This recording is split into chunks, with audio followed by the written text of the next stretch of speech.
Gentlemen, I've brought you here to discuss the Eastwood problem. It may be necessary to penetrate the Vinny Eastwood show. The Vinny Eastwood show. Yeah, that's what I said. Well, I've been working on a new Vinny scene. I think that might be the kind of penetration we need. The Vinny Eastwood show. Sundays, 3 p.m. Pacific Standard Time. Live on Ground Zero Radio. Welcome, ladies, gentlemen, and hermaphrodites. My fellow slaves of the global plantation. The Vinny Eastwood show is bad news.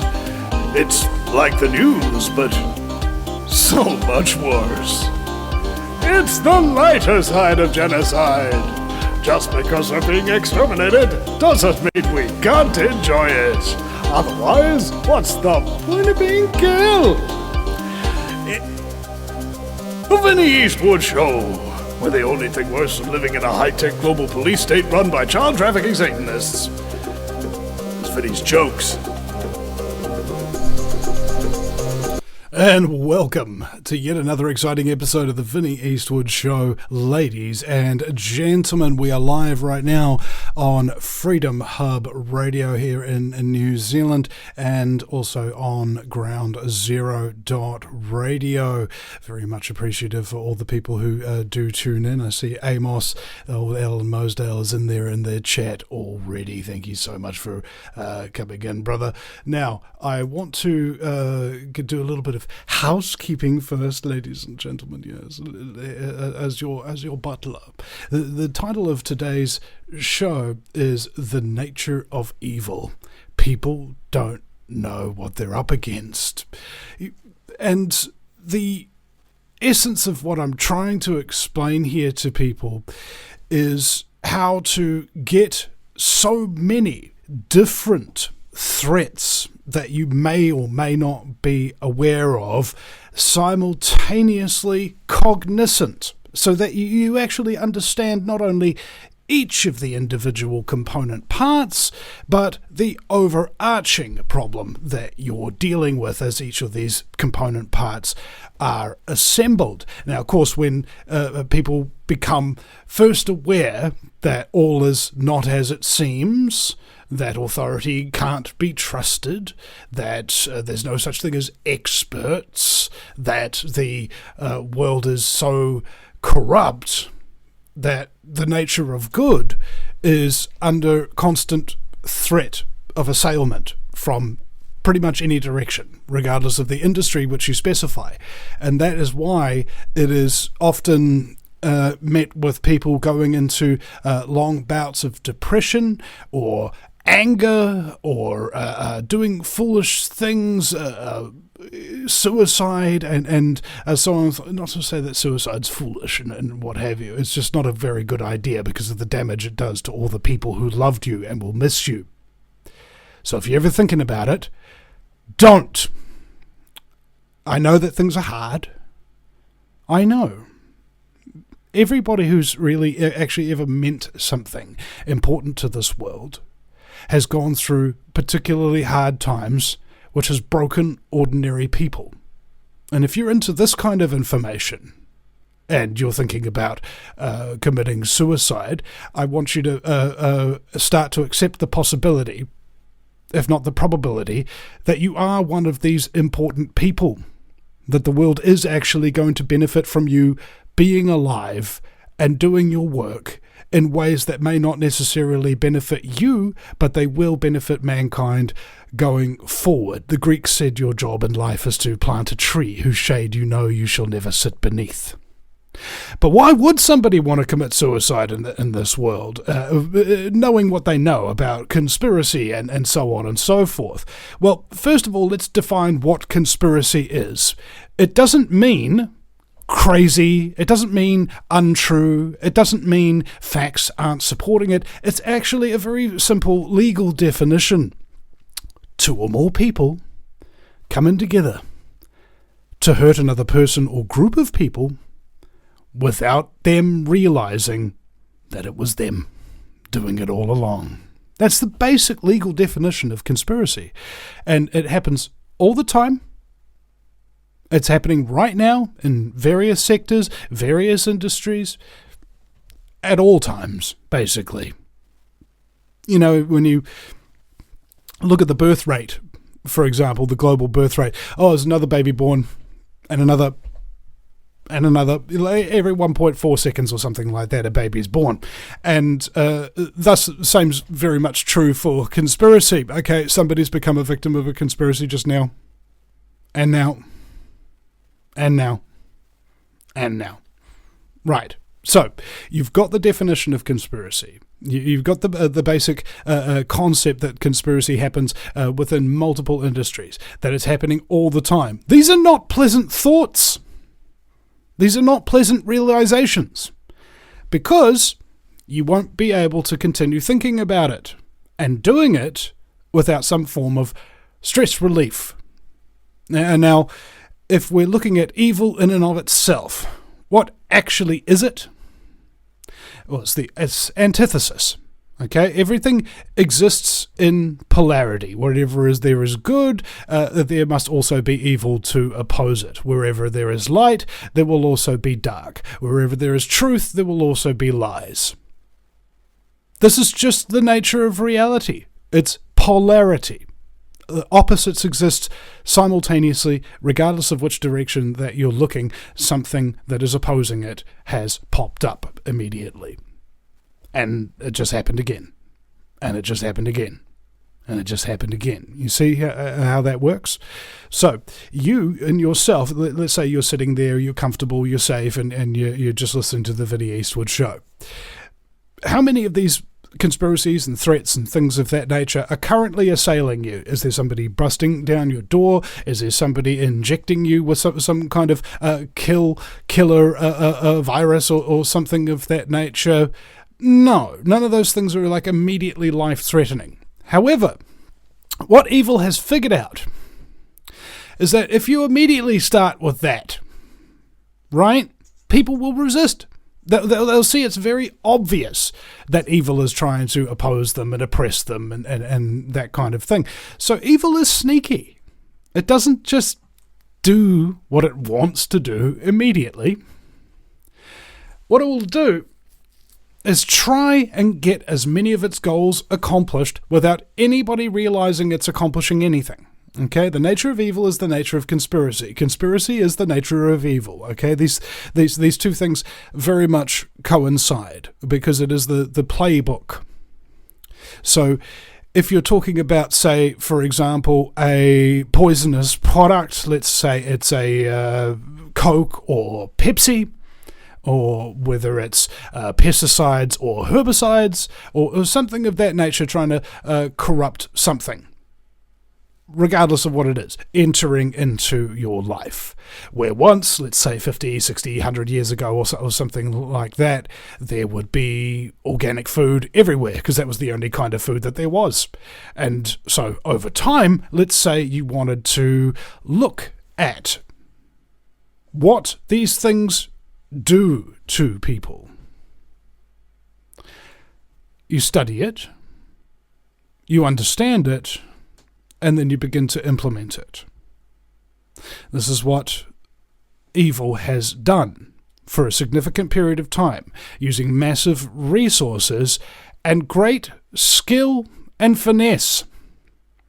How do you accomplish things in your life? And do you accomplish it better, faster than, for example, the incredibly well-organized Satanists who run this planet? No, you don't. Do you? Neither do I. We are woefully unprepared against the enemy that we face. And if the enemy is evil, and it's well-financed, well-organized, and has a very well-thought-out plan, unless we are, at least on some measure, equal in those regards, evil's going to win. And evil can win. And there's a lot of people who believe that there's some kind of book, some kind of religious sentiment that will just save them God helps those who help themselves is a popular saying. And if I may, I don't want to offend you if you've bought the Jesus bullet, or you praise Allah, or you revere Buddha, whatever you do with these various religious sects who all claim to have the one truth and all disagree about what that one truth is, and all claim that everybody else is just not the right religion. Do you believe, knowing what you know now about modern propaganda, manipulation, elites, and things of that nature, do you believe that at the time your religious texts were printed, that those things didn't exist? Right? That there was no such thing as propaganda at the time of the printing of the King James Bible, or at the time of the Council of Nicaea in Rome. Do you really believe that? Or do you understand that there's a thing called a ruling class, and it's not in the communist sense of the word. This is the shadow class, the shadow nobility. They work from things behind the scenes. The reason why they do this is because, like vampires, they fear exposure to the light. So they shield themselves with rings upon rings upon rings of lackeys, paid-off professionals, so on and so forth, to be their front men, their PR people, lifetime actors like Bill Gates and so on and so forth. These people aren't coming up with these ideas. These people aren't that original. These people are being financed. They are being supported, they are being paid, and they are simply figureheads for the invisible hand that moves in the dark places between the stars. That is what we're up against. An invisible enemy that is nameless, formless, shapeless, virtually all-powerful, and is everywhere. Scared yet? That's fear.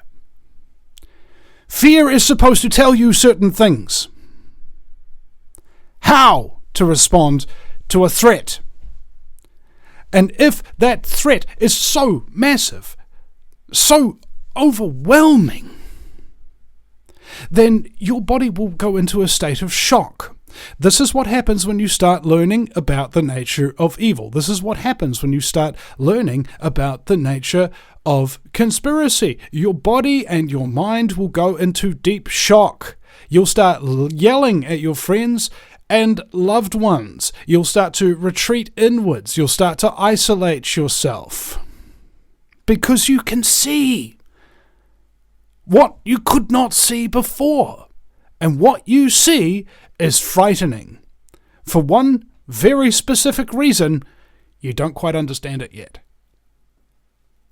How big is the threat? It's the gargantuan. It's the Mecca. It's the ultimate, right? Why is Vinny Eastwood not freaking out all the time? Well, I'm not saying I don't on occasion, but in general, because I'm doing something about it. This is what people really need to understand about the nature of evil. The reason why it succeeds is because good men do nothing. Good women, for that matter, but you get the idea that if there is a threat in every single sector from every single direction and you're not doing anything about it, you're not at least pushing out against it in one direction, you're not growing your food, you're not getting Wi-Fi out of your house, you're not exposing the local corrupt politicians or the institutions or the businesses or the professional class that have manipulated things, so on and so forth. If you're not actually doing anything about it, to stop it, to expose it, then this is going to leave you very frustrated indeed. And for very good reason, because you don't have purpose.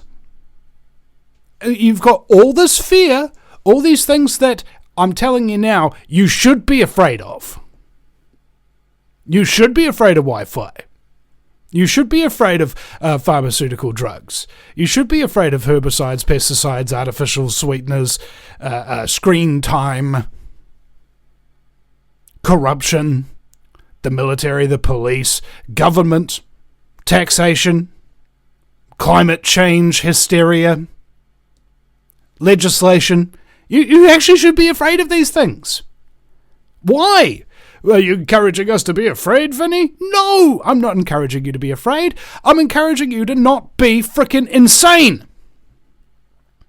It is perfectly sane to fear something that is deadly and dangerous and powerful against your life and the subsequent lives of the entirety of the human race. Okay? It's perfectly reasonable to not be terribly calm in the face of that. The question is, when you have that fear response, what are you going to do about it? Are you preparing? Are you training? Are you good enough to fight it already? No, you're not. Neither am I. The whole human race is well behind the 8 ball on this. You have a look at how organized the satanic black hand that shifts the pieces on the chessboard are. They have got this well in control. We are nowhere near the strength that we need to be in order to rise and defeat them. However, you can't let them know that. You always have to be positive. You always have to be saying, no, there's a plan. No, we've got a saviour. No, Jesus is coming. You know, I realised that you can tell certain things about people throughout the hallmark of history based upon what they haven't done after the fact. All right? For example, the reason why you know that Jesus was not a premature ejaculator is because he would have come already. Like, bro, this whole waiting around for a saviour to just spray all over the place and just put out the fires and make everybody just come together. All right, these are mind control techniques. Right? Now, mind control can be, again, with polarity, black mind control or white mind control. And if anybody starts giving me any racist freaking connotations, I swear to goodness I'm going to lose my gasket. There is mind control that you use with the truth and mind control that you use with lies, okay? Lies is me controlling your mind with my lies. The truth is me giving you it so that you can control your own mind. This is the difference between the incredibly well-organized evil and the incredibly disorganized good that we have currently in the world. It doesn't say that can't change. It doesn't say that we can't get ourselves together. It doesn't say that we can't start saying no to certain things, that we can't expose certain things, but we do have to still live in this thing called reality. And there's only 2 things you can guarantee about reality. It is what it is, and it isn't what it isn't. So people who are sitting around looking up what that whole Q is going to save us, there's a plan. Trump is going to save us because he's with Q and there's a plan. Telling people the earth is flat will save us because suddenly there's everything will be exposed. We can put the right document into court. We can seize control of our own countries using legal language, so on and so forth. You guys have got to be freaking kidding me. To believe that, all right? To believe that is to not know what you're dealing with. Period. Anybody who's got these big investments in hope is kidding themselves. Hope is a good thing, even when it's false hope. So if you can't be convinced to stop hoping in something that is pointless, at least keep hoping in it. So at least you've got something to hope for. Okay, that's great. If you're a Trump supporter, great, good on you. It's not going to do anything, but still, I'm glad for you that you've at least got some kind of hope in these dark times. That's great, fantastic. If you want to grow up a little bit, on the other hand, and deal with the real nature of evil and how powerful it is, you would understand that these people have been put in place because of their asset value to the New World Order. So imagine for a moment that you're a secret agent. Okay, like in one of the Mission Impossible films, he walks out of the Kremlin wearing a Russian officer's uniform. And then he takes his hat off, throws it away, takes some sunglasses out of his pocket, puts it on, takes his jacket off, reverses it, and on the inside is like a jacket that you would expect an American tourist to be wearing. And he pulls out a little map, and he just starts wandering around. You know, nobody really saw him do it. Nobody saw him change it and things of that nature. But it's just that the people who he's running away from are looking for a Russian officer, not an American tourist. You see? Camouflage. That's what's happened in a lot of the sectors of society, is that they're camouflaged. You go into your schools, they are camouflaged as an education institution. What they are is a mind control facility. When you go into your work, they are camouflaging themselves as a legitimate business, when the reality is that there's almost no business that's going on these days that is totally legitimate, because even people who are doing things that are totally legit still have to pay taxes to criminal governments who will come and shut their business down if they don't pay it. So even by doing something good, even by having a good product that's on the market, even by being successful, you're still supporting evil. You understand that? They've got us really, really well. They've stitched it up over a long period of time while everybody was sleeping. You didn't see it happen, and it's hard enough to understand that it even is happening currently, and that's why it's so confusing. That's why it's so difficult to just live, to maintain any kind of happiness, right? And that's what we've been told. It's all about the pursuit of happiness. No, it isn't. It's the pursuit of fulfillment. And fulfillment doesn't really happen just because of happiness. You have anybody who's made a film and really enjoyed doing the process of it, and they didn't get no sleep deprivation, they didn't get no stress, they didn't get any fires that they had to put out and people arguing with each other on set or blah, blah, blah, blah, blah. No, all of those things are inclusive. That's what happens when you understand the nature of evil, is that opposing it is its own gift and its own curse. So there is a possibility that I could be, a lot more famous and a lot more successful and so on and so forth if I just followed these little rules, if I just got these qualifications, if I just did it by this book that somebody else has written. Well, unfortunately, I'm not like that, and a lot of you aren't either. You don't like being told what to do, unless what you're being told to do is something better than your idea, right? You don't really like working for people that you don't respect, that aren't worthy, that don't command that respect. That makes us difficult to control, and that makes us a target. Not only for, the various agendas, the fluoride in the water, the propaganda, blah, blah, blah, blah, blah. Yeah, sure, they're targeting us, but we feel like targets, don't we? Like there's a target on our back, and somebody, somewhere, is looking through some kind of scope, checking us out, waiting for the day when we need to be eliminated. That fear that we're dealing with is what the nature of evil is really about, because when you really feel in that fear, you get paralyzed. You stop thinking. When somebody's trying to motivate you to do things using fear, whatever they're asking you to do is probably not in your best interests. Consciousness is the key here.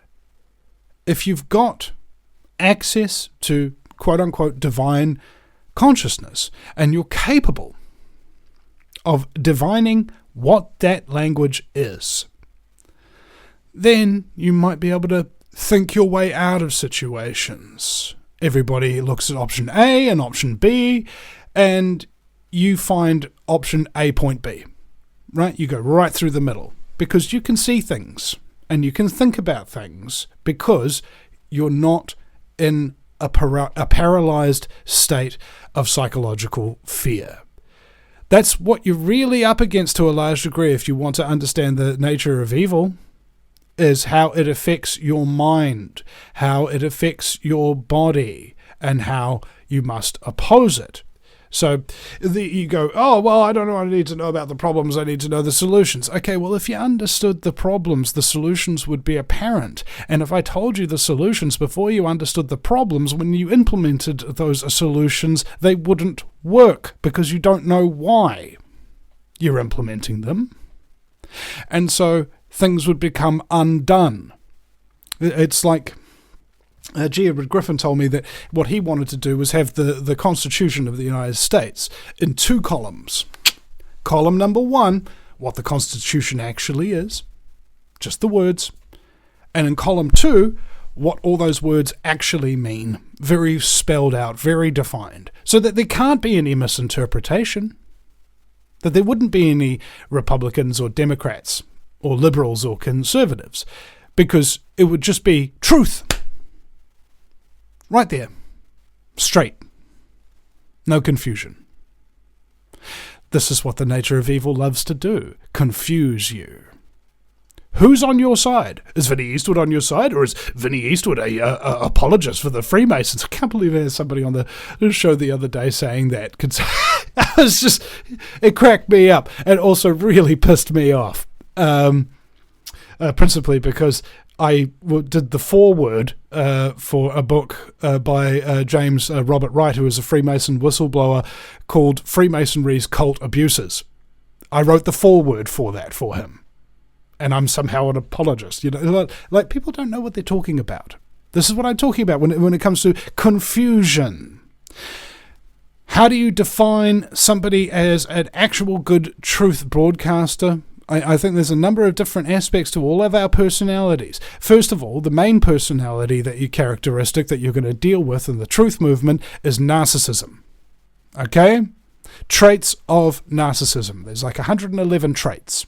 And anybody got 7 plus of those traits, yeah, you can call them a narcissist. Narcissism's on a spectrum. Down one end, you have psychopaths, who are all narcissists.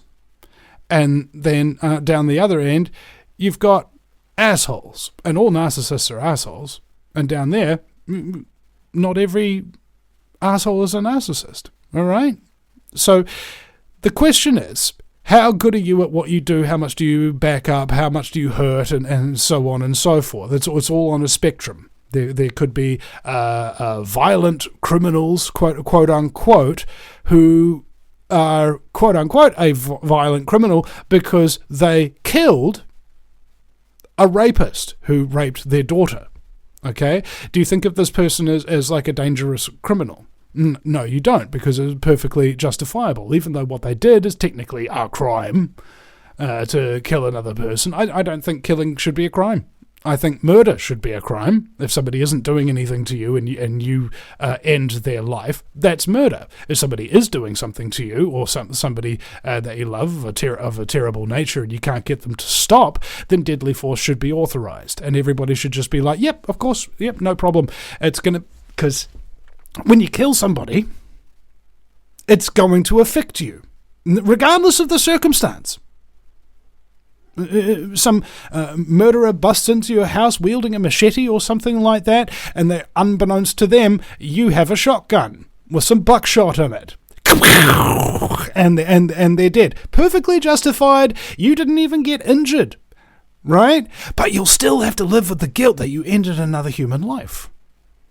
And then you might look into this person's life who you killed, and they might have kids that now don't have a daddy, or something of that nature. Daddy shouldn't have been there, daddy shouldn't have been doing that, perfectly justified, so on and so forth, but you'll still live with the guilt. Then you have to drink until you're blackout drunk, so that you don't dream, because if you dream, the ghosts will come for you. That's what happens.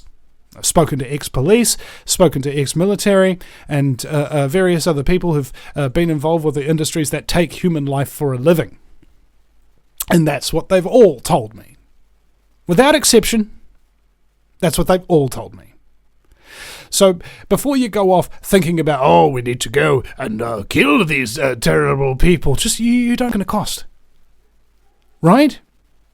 You understand that the legislation's not going to work against them, that protest isn't going to work, that the right documents in a court case isn't going to work, so on and so forth. All of the methods that could possibly be implemented to try and overthrow these people peacefully have failed. And failed so easily that it's almost like they had a plan all along. Oh, we know all the ways that you're going to resist, and we have countermeasures in place for every single one of them. You ever talk to somebody who has something over on you, like a card game or something like that, or you're talking to a very dangerous person who knows how to fight, for example, and you start threatening or whatever, and they have this little smile. That smile means you don't know what you're dealing with. Let's take the Wellington protest, for example. The word Wellington now doesn't refer to a city anymore. It refers to a protest that occurred outside Parliament during COVID. All right, that's what Wellington means now. When anybody hears it, it's become part of the cognitive kind of soup of this country. Couple of months before that happened, Billy TK and I protested the lockdowns and were arrested and spent 28 months, going through court. 28 months for a 45-minute protest, and that's court alone, let alone the costs and everything like that. Now, nobody learned that lesson except us, and because we were banned from the internet, we couldn't actually capitalize on our arrest and tell people about it. And the lesson that we learned there on behalf of everybody, that you can't protest against this government and be successful. They will not listen. They'll just roll in with force and take you right out. And that's exactly what they did to the Wellington protests. Okay, you came in, you were very well organised. Everything just seemed to come together. However, the calculation wasn't quite there in terms of what the government was capable of. When they pulled out all that riot gear, that was the first indication anybody had, right? That New Zealand actually could do that or would do that.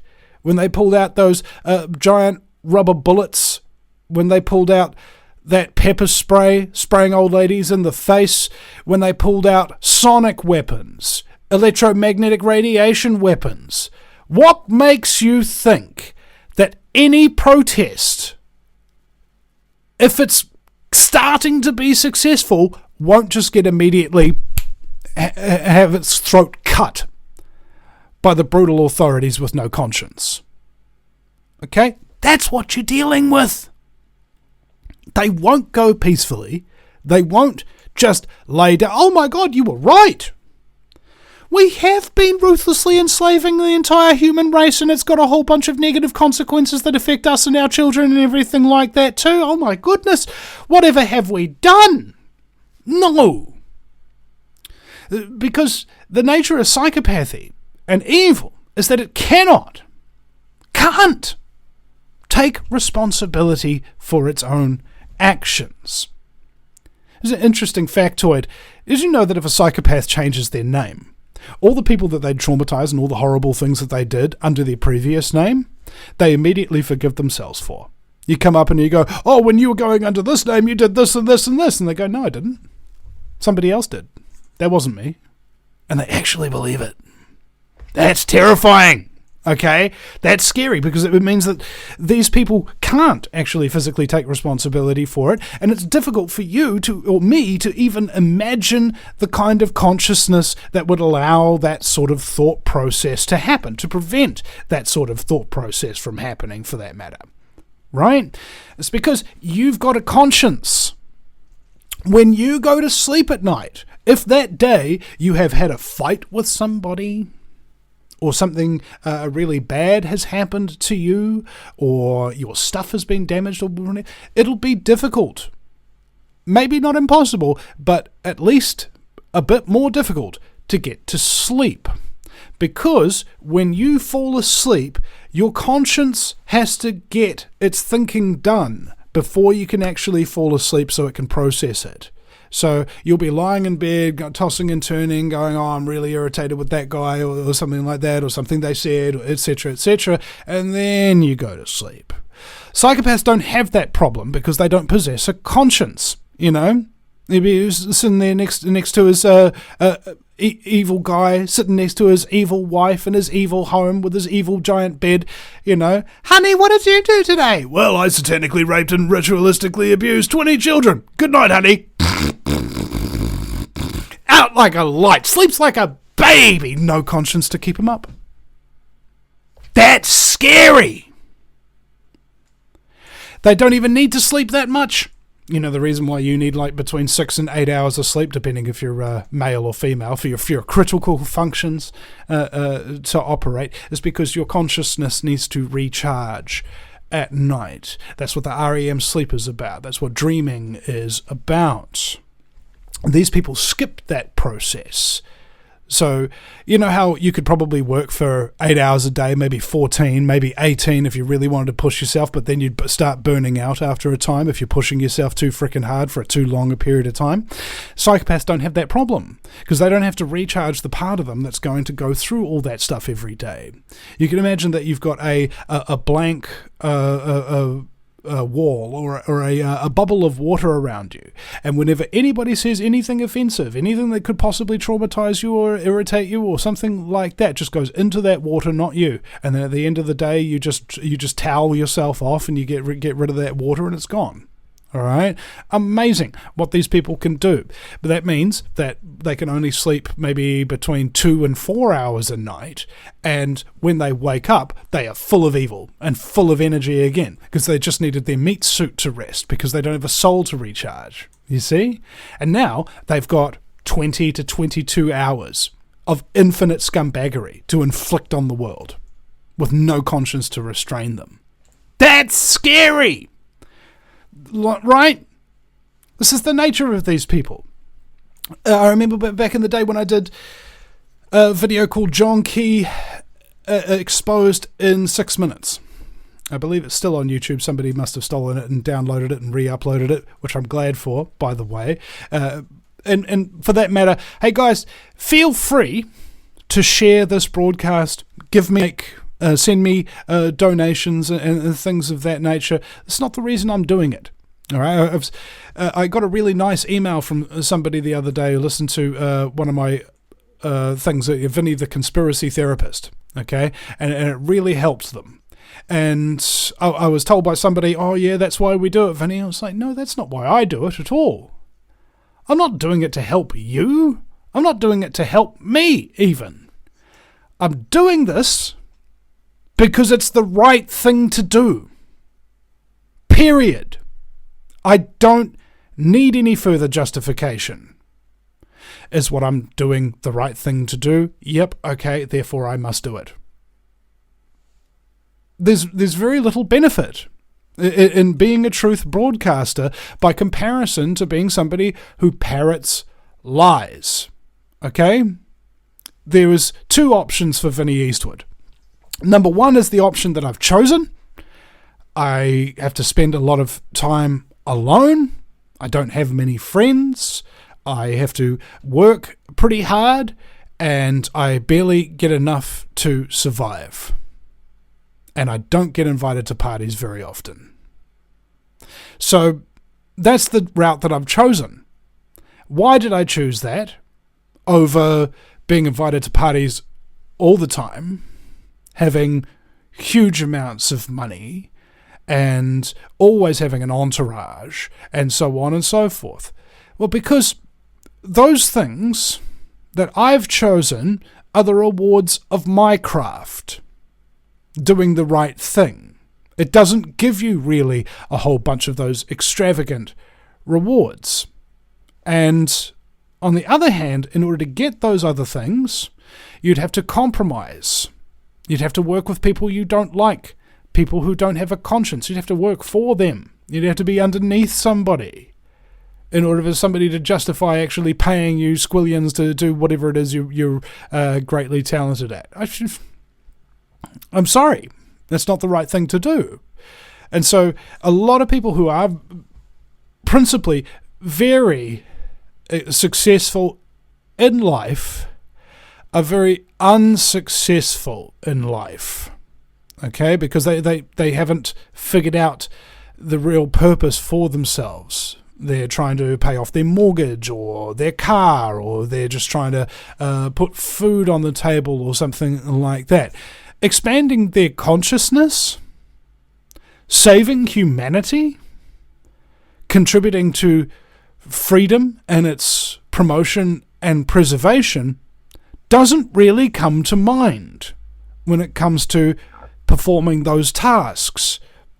The reason for that, I believe, is because they've made, either consciously or unconsciously, a choice. Doing the wrong thing is perfectly okay so long as I get rewarded for it. And I completely agree with their choice. You're not doing the right thing. You're doing something that's distracting you rather than facilitating you. You go right ahead, mate. I'm sure that it'll bring lots of benefit to you, and you won't age prematurely and have incredibly shallow relationships with your friends and family beyond some kind of measure. You won't have a long-lasting real purpose, and by the end of it, when you give it up and you realise that you were wasting your time, you'll have bugger all to show for it before long, because you don't know how to invest your time and your money wisely into things that actually propel the human race forward. All right? Now that's the majority of them. There are other successful people, on the other hand, who really know this and have got a handle on it, and they're not stupid, and they do use their resources wisely, and they do a lot of good in this world. Okay? Like I said before, with narcissism, it's a spectrum. You know, very, very successful narcissists who are complete pieces of crap, and very, very successful narcissists who are just the nicest people you ever meet. And they do amazing things for people, and they care, and they're very loving, and they're very kind, right? But they don't suffer fools. So it doesn't matter what problems you got, or what you think's going on, because the world's too big for you to handle on your own. There's a constant threat upon your consciousness and your soul. All right? And evil has a way of never evaporating, of never sleeping. It just waits for its opportunity. When you are in those dark days, when you are afraid, that's when they come.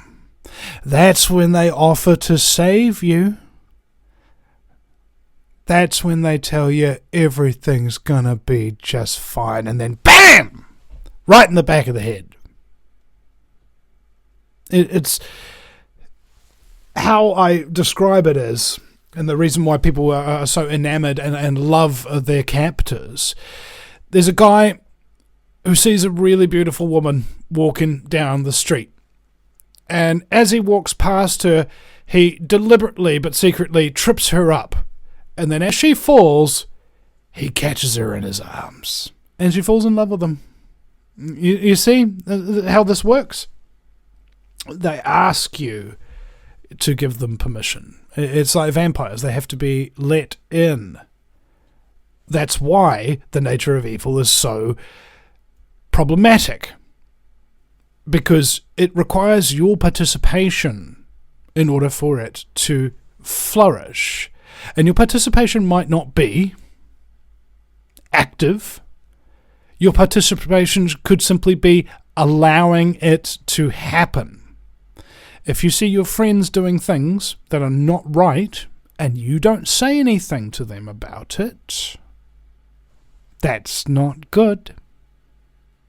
You have to be, as Jordan Peterson said, dangerous in order to be good. Because if you're not dangerous, evil cannot fear you, and it will not hesitate to take you out unless you're capable of defend yourself, right? Evil has a overarching sense of self-preservation. Good has an overarching sense of self-sacrifice. Okay? There are strengths and weaknesses to both. And I remember I was with, I believe, the lead guitarist of a New Zealand heavy metal band called 8 Foot Sativa, and came up with a t-shirt idea. In the battle against good and evil, some will choose good, some will choose evil, but most will sit on the fence to see who comes out on top. We are just trying to burn the fence down, to make you choose. That's the thing that's, God-given, as it were. The ability to choose. You could choose to go along to get along and then wind up being enslaved and exterminated, or you could choose to fight, to say no, to stick up for those people who can't stick up for themselves, and then get enslaved and subsequently exterminated. You see, sometimes it doesn't make a choice. It doesn't make a difference what you choose. If you're all going down the river, you all wind up getting washed out to sea, don't you? And I want to be grateful at all times for the people who support me and share these broadcasts and give us a like and give us a subscribe.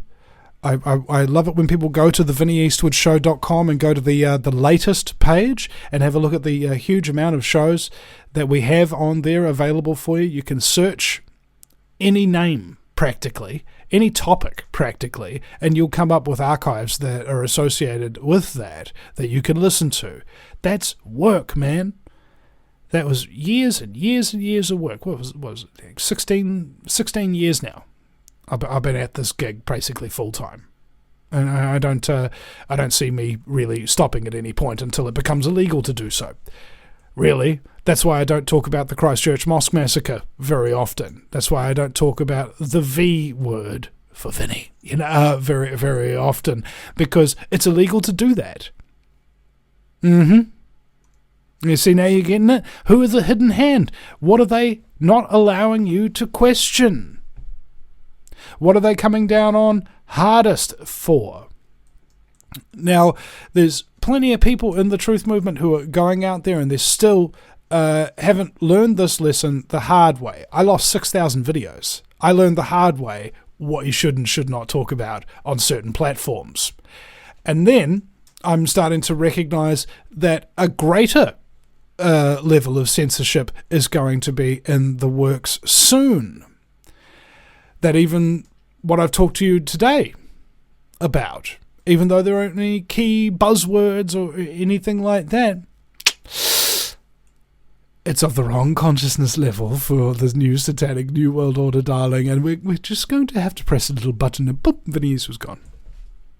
I know that's happening. I know it's going to happen sooner or later, probably sooner. And I was thinking about it this morning, because that's how I was rocking the show beforehand. Rock it till the wheels fall off.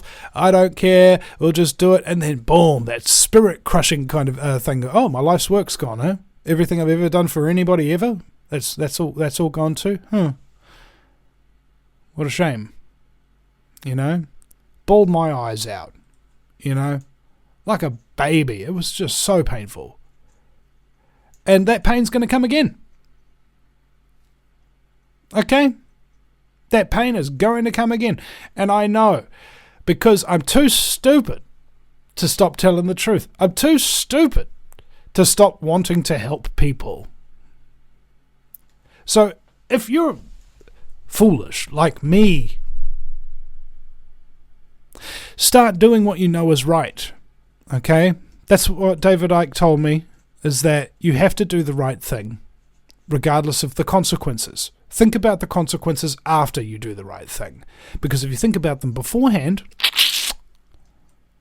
you won't know. Now, these people who are evil, who do run the show, okay, the New World Order, the Illuminati, whatever name you want to give them, Vatican, there's elements, right? All these different round table groups and Freemasons and Rosicrucians and Shriners and, so on and so forth. These people are of an occult mentality. This is probably one of the more important points. The nature of reality and the truth of reality has been specifically kept from you by secret societies so that their initiates will have one up on you. Okay? If you understood the nature of reality and your children understood the nature of reality, but the occultists didn't, you would be the one in charge right now. You would be the one beating them hand over fist. Okay? But you're not, because they've got the knowledge, they've got the power, because we have made the choice to not accumulate power and to not accumulate knowledge. All right? That's a big mistake on all of our parts. We need to know what they know. The problem is that if you give people an awareness, they can start making more informed choices. Why is that a problem? Because if people know that evil does exist, and that good does exist, and they know for a fact what the rewards are for joining evil and what the rewards are for joining good, then they can make choices. Somebody actively worshipping dark gods, actively sacrificing children, actively brainwashing people because of all the rewards and accolades and things of that nature that come with the kettle of fish, right? And so if we're talking about occultists, they are trying to keep you dumbed down. They are trying to keep you uninformed. That's why they started all the religions.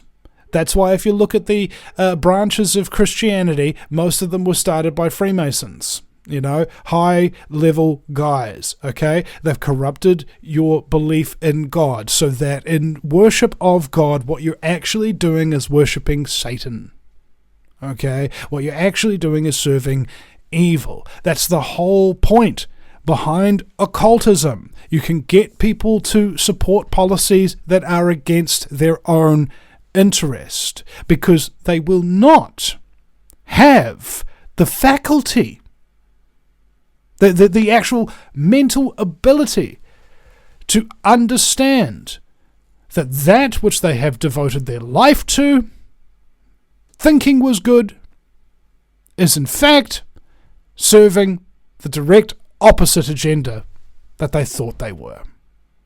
And then people get a sense of ego about it, because they're like, my sense of self told me that I was doing the right thing the whole time and stuff like that. Yeah, but you weren't, bro. The reason why you weren't is because you didn't actually do any thinking. Okay? It's the scientific method. Thesis, that's your idea. Antithesis, challenging your idea. Synthesis, proving whether or not it works. Okay? Come up with an idea, question the idea, and then see if it actually holds up. That's how you know something. Science comes from the word sciare, which means to know. Conscience, con meaning together, and science meaning to know. Well, we all know together, right? We all know what's right. We all know what's wrong. The difference is that we haven't really thought about it. Doing the right thing is very rarely easy, but is often very simple. So thank you, ladies and gentlemen, for your time and your attention today. The only two spiritual currencies that there are. And if you've given me your time and your attention today, I just want to say thank you. Thank you for taking the time. It may not benefit me. It may not benefit you, but hopefully it might benefit somebody, somewhere, at some point, because we know that we're doing the right thing. We're doing it because it feels like the right thing to do, and we've thought about it, and I'm glad to have you with me. Now I want to ask a favour, guys. We are a listener-supported show, and also I've got a lot of work to do in my yard and stuff like that I actually haven't had the time to, so I need help. I need actual help around the house. We're gonna this week we're going to do like a working bee and stuff like that. There's all sorts of things that have just been neglected because I've just been so busy doing the show and doing film work and stuff like that. The place is like just... so yeah, guys, if you do want to give me a hand, either in person or financially, I would really very much appreciate that right about now, guys. I'm in a bit of a state, frankly, and I need help and support in order to get through life. I think, as we all do, you know. And this last point on that is that you need to make sure that you ask for help when you need it. Going back to what we were talking about with suicide earlier, that there's a lot of people who, if they knew, right, what you were going through, would care. The reason why you get trapped in isolation and stuff like that is because you've subsequently talked to a lot of people who it becomes radically apparent that they actually don't care. Okay? Because you're asking the wrong people. You're asking the wrong people. And so if you ask somebody to help you and they don't help you, don't just stop asking, saying, oh, nobody will ever help me. No, just ask somebody different. Radically different, even. You know, because you don't know where your help is going to come from. Stay alive in your head and in your heart. Just stay alive, because your life has value. Way more than a $sign, way more than a list of tasks and job descriptions. Your life is truly valuable. Don't take that value away from yourself and everybody else by taking your life. Just come to that realization that you are valuable, you are special, you are important, and people will help you. If you keep asking for it of different people, you will get the help that you so desire, including when you actually have the realization that, yes, Vinny's wrong, there isn't anybody to help me. That's when you help yourself. Okay? There's nothing more freeing than knowing there ain't no help coming. That you have to do it yourself. You may get frustrated, but then you start working at it because you've got no choice. That's where your purpose comes from. That's where your life force comes from. Doing the things that you don't really have a choice in. That's why I do the right thing, because I don't have a choice. I am motivated to do the right thing because of that lack of choice. Because I must do it. Just like everybody who's got a child knows that there's certain things that you'd rather not be doing, but you must do them because you're the one whose responsibility it is. You have the ability, therefore, you have the responsibility, ladies and gentlemen. And I'm very, very grateful for each and every one of you that takes responsibility in any way for making the world a better place, for improving yourself, for getting yourself better. You've suffered. You have. And you need to heal. Don't take responsibility for the entire frickin' world if you haven't healed yourself first. Don't try and support me if you can't even support yourself. You understand? That's what it's about, doing the right thing and being responsible when you do it. We all have these flights of fantasy. Yeah, I'll do that, I'll help this, and I'll blow this amount of... No, yeah. That's going to lead you into trouble there. Be measured. Think about it.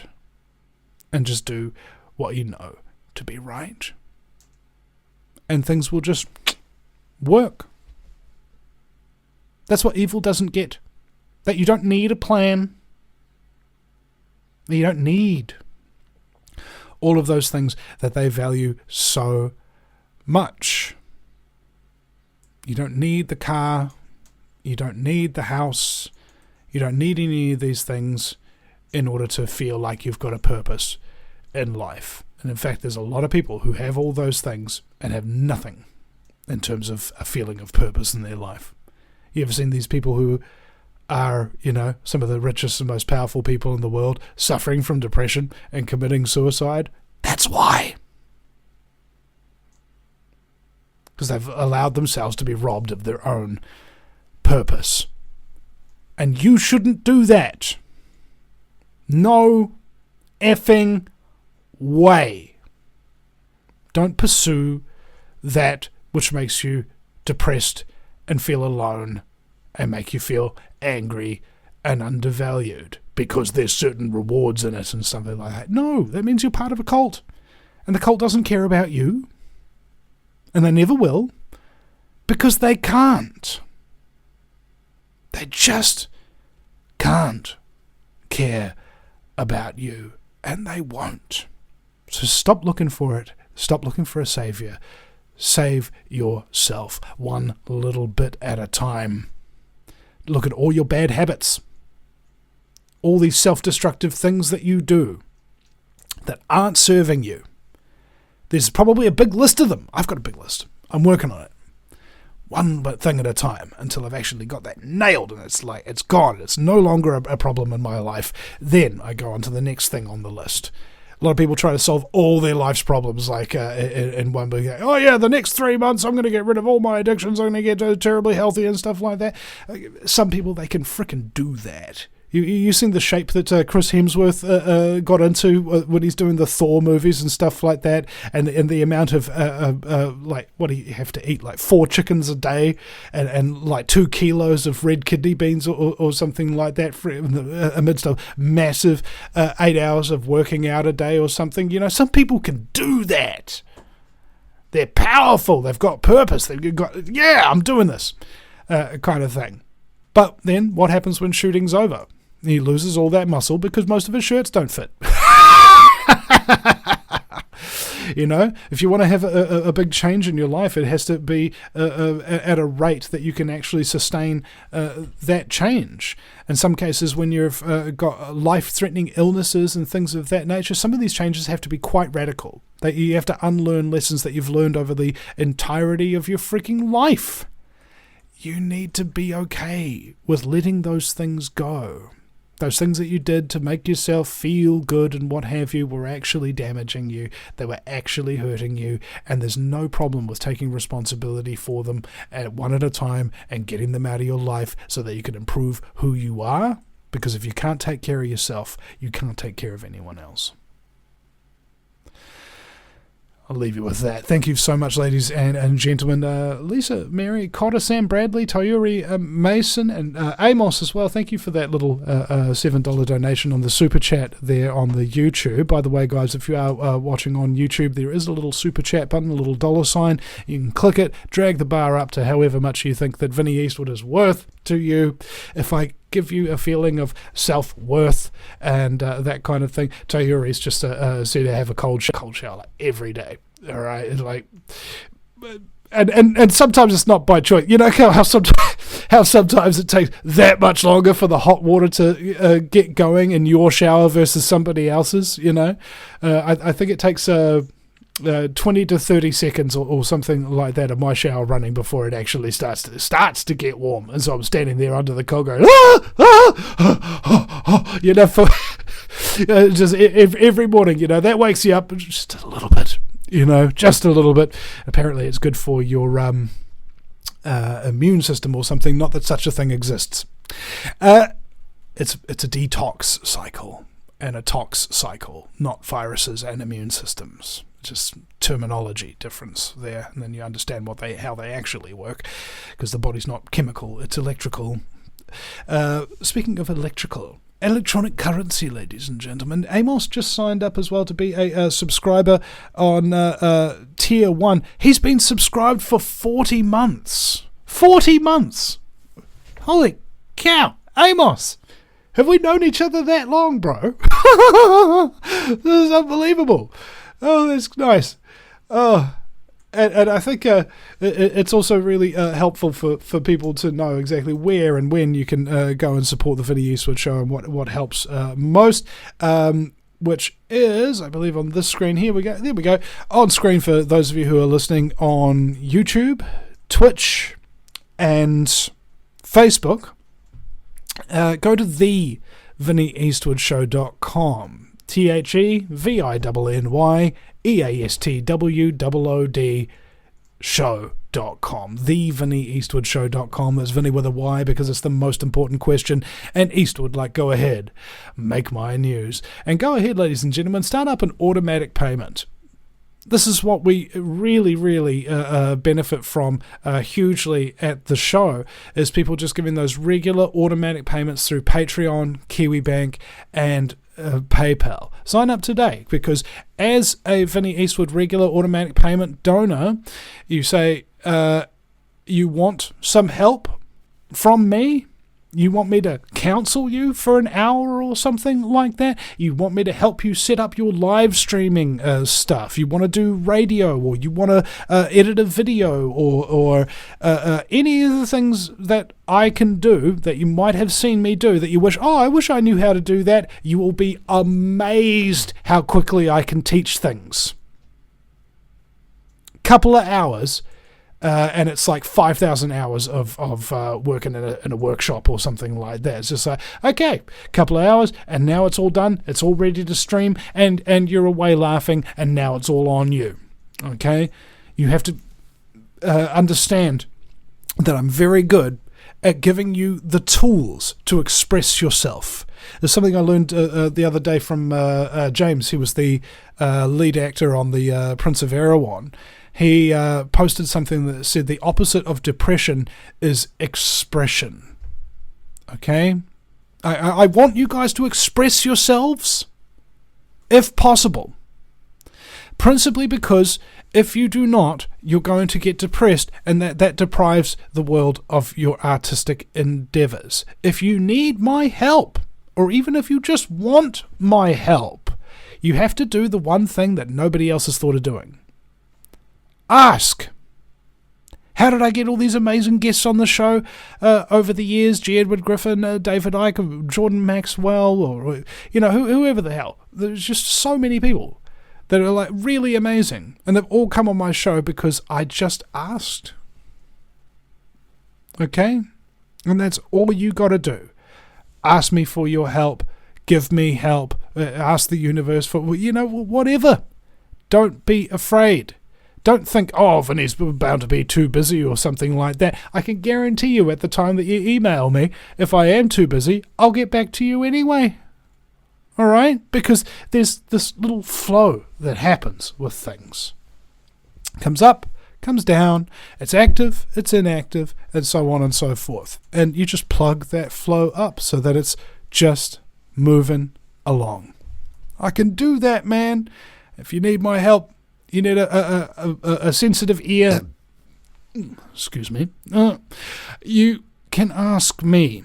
So that's why on the homepage of the Vinny Eastwood Show it says already donated. Click here for your special rewards. I do really want to do an exclusive, donor only meetup.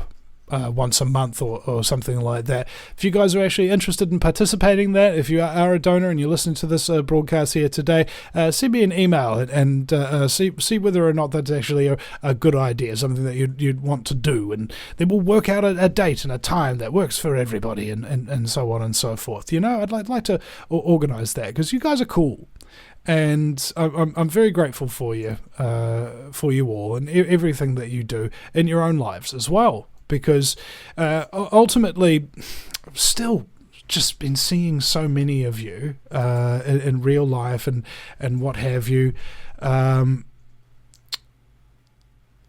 it's wonderful to have the reminder, Just like on the YouTube chat right now, I've got, what was it, Chained Minds Asylum is saying, hey, Vinny, I remember years ago when you're exposing scumbaggery like Pete Santilli. He's still grifting to this very day. I know, bro. It kills me. All right, oh, man, the suffering I went through at the hands of that frickin' son of...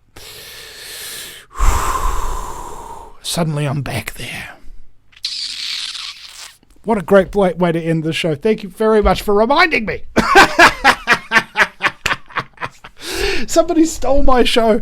Or was it the unauthorized biography of Pete Santilli? If you guys have any inkling to want to know what I'm talking about, the context of that, go find that on YouTube. Somebody's downloaded it and re-uploaded it as their own video. And it's, yeah. Oh my God. And that's what I talk about when I talk about the nature of evil.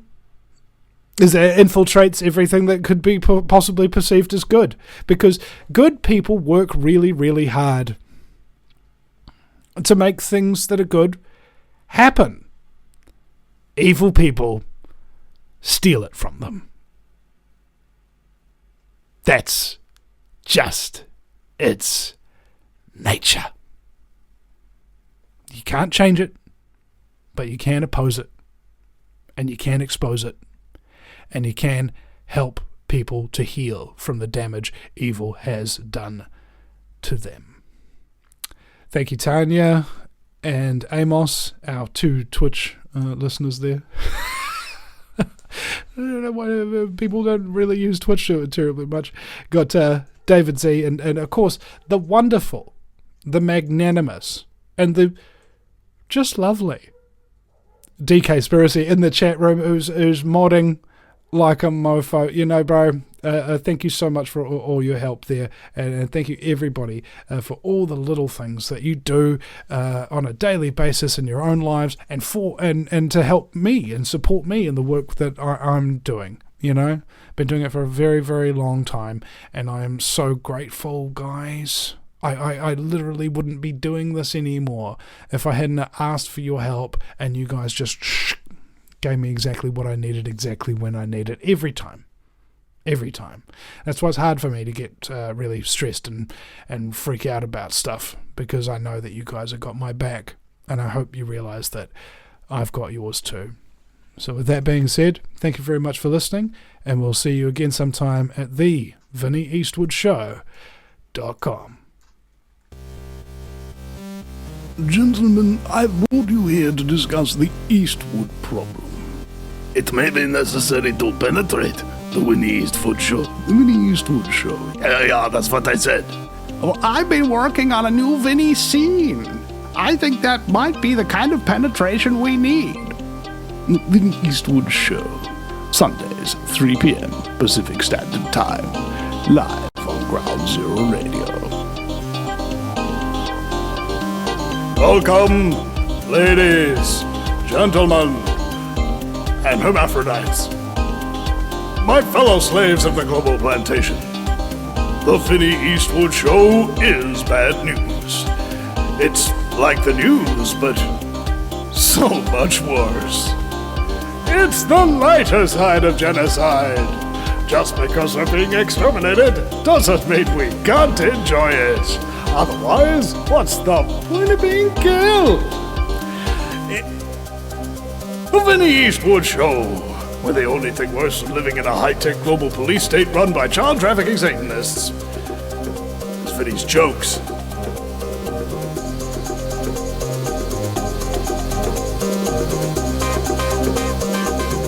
You see, this beastly, ghastly show has been exposing our scumbaggery, which we call necessary. Yeah, and as the World Economic Führer, I believe we should give him a little gift, with a little card that says Merry Christmas from Santa Claus. Oh, yeah, we could send something through his windows. Yeah, I've been speaking with Jacinda Ardern that we need to eliminate the threat of Vinny Eastwood. Why do you say Vinny Eastwood when it's clearly Vinny Eastwood? Absolutely, he's a major impediment to our planet. How are we going to get rid of him? We could poison his water supply. We've done that already. Okay, I'm running out of ideas here. I'm sorry, I've got a lot going on. Klaus Schwab Jr. telling people that I'm some evil overlord. Oh, that's just not true. You see, we're lifetime actors. Yes, we play the role, don't we? But I am still glad, I mean, even if I am not really the overlord, and I have penetrated all the cabinets of the world, you know, penetration is big for me. Oh, it's big for me, too. I wouldn't be me if it weren't for the copious quantities of penetration. Yeah, so thank God my mother's out of the way. Otherwise I never would have been king. Just keep to go on and on. You know, the stress of dealing with this Vinny Eastwood problem is probably what killed her. I mean, she was a very young 96, you see.